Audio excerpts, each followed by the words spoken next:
Enoch was a public teacher of the truth in the age in which he lived. He taught the truth.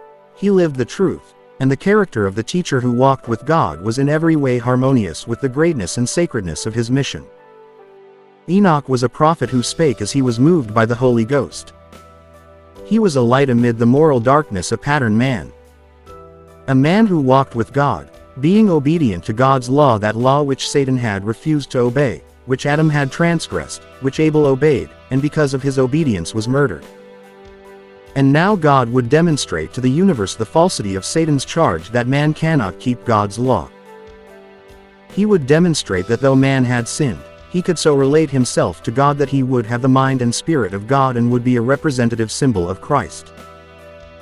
This holy man was selected of God to denounce the wickedness of the world, and to evidence to the world that it is possible for men to keep all the law of God.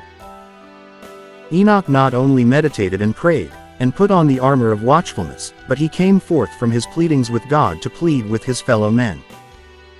He did not mask the truth to find favor with unbelievers, thus neglecting their souls. This close connection with God gave him courage to work the works of God.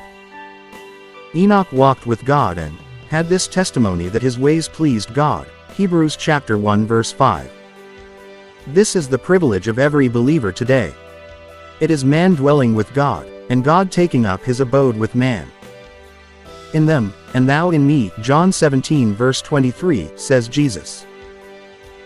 To walk with God and have the witness that their ways pleased him is an experience not to be confined to Enoch, to Elijah, to patriarchs, to prophets, to apostles, and to martyrs. It is not only the privilege but the duty of every follower of Christ to have Jesus enshrined in the heart, to carry him with them in their lives, and they will indeed be fruit-bearing trees. Hebrews 11 verse 5. By faith Enoch was translated that he should not see death, and was not found, because God had translated him. For before his translation he had this testimony, that he pleased God.